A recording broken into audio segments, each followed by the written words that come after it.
Buenas, en esta unidad vamos a trabajar con proporcionalidad, con la proporcionalidad entre magnitudes. ¿Qué es una magnitud? Una magnitud es algo que se puede cuantificar, que se puede expresar con números. Por ejemplo, la distancia en metros o el precio en euros o el peso en kilos. Esos son ejemplos de magnitudes. Pues bien, hay magnitudes que están relacionadas entre sí y esa relación puede ser directamente proporcional o inversamente proporcional. ¿Cuándo dos magnitudes son directamente proporcionales? Cuando al aumentar una de ellas, la otra también aumenta en la misma proporción. O, por el contrario, si la primera disminuye, la segunda también lo hace en la misma proporción. Por ejemplo, un coche consume 8 litros de gasolina en 100 kilómetros. Si dobla la distancia recorrida, entonces doblará también, se multiplicará por 2 el consumo de gasolina. De la misma manera, si se reduce a la mitad los kilómetros recorridos, el consumo de gasolina también se reducirá en la mitad.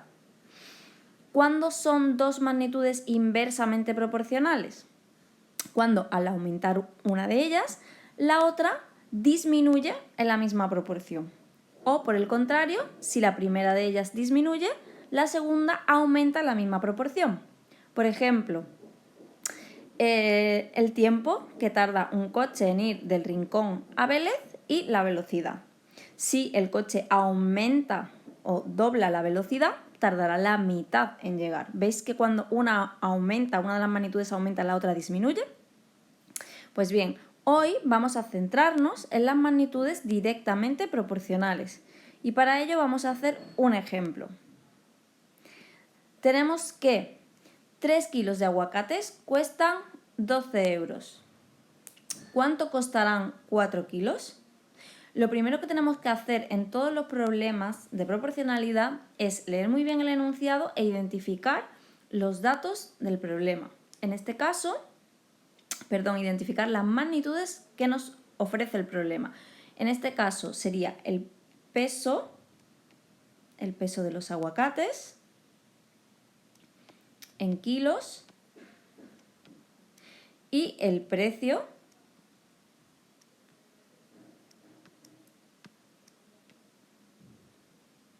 en euros. A continuación vamos a ir colocando cada dato debajo de su magnitud correspondiente. Nos dicen que 3 kilos de aguacates cuestan 12 euros. ¿Que 4 kilos cuánto costarán? Como no lo sabemos, ponemos una X, esa va a ser nuestra incógnita y lo que tenemos que averiguar. Y ahora, lo siguiente que tenemos que hacer después es ver cómo se relacionan esas dos magnitudes. En este caso, ¿qué ha hecho los kilos? Los kilos han aumentado. Si aumenta el número de kilos, ¿qué ocurre con el precio? Porque efectivamente también tiene que aumentar. ¿Ves que cuando aumenta una, la otra también aumenta? Entonces son magnitudes directamente proporcionales y lo indicamos colocando una D en medio de nuestra tabla. Ahora vamos a pasar a resolver el problema. ¿Y cómo? Vamos a hacer fracciones semejantes con los datos del problema. De la primera magnitud vamos a sacar la primera fracción y de la segunda magnitud sacaremos la segunda fracción. Es decir, que 3 partido 4 tiene que ser igual a 12 partido de x. Esto ya nos suena del tema de fracciones, donde nos pedían que averiguáramos el valor de x para que ese par de fracciones fuesen equivalentes. ¿Cómo despejábamos x? Pues multiplicando en cruz, es decir, 4 por 12, y dividiendo por el número que se queda solo, que es 3. Si hacemos esos cálculos, obtenemos que 4 kilos de aguacates cuestan 16 euros. Ahora vamos a resolver este problema utilizando el método de reducción a la unidad. ¿En qué consiste este método? Consiste en averiguar primero lo que cuesta un solo kilo de aguacates y luego, sabiendo eso, multiplicarlo por los 4 kilos que vamos a comprar.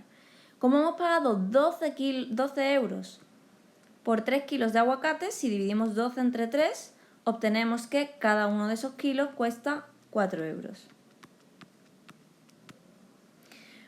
Como lo que realmente nos interesa conocer es lo que cuestan 4 kilos, vamos a multiplicar el precio de cada kilo, que son 4 euros, por los kilos a comprar. Y eso hace un total de 16 euros. Que como no podía ser de otra forma, pues obtenemos el mismo resultado realizándolo de cada una de las dos formas.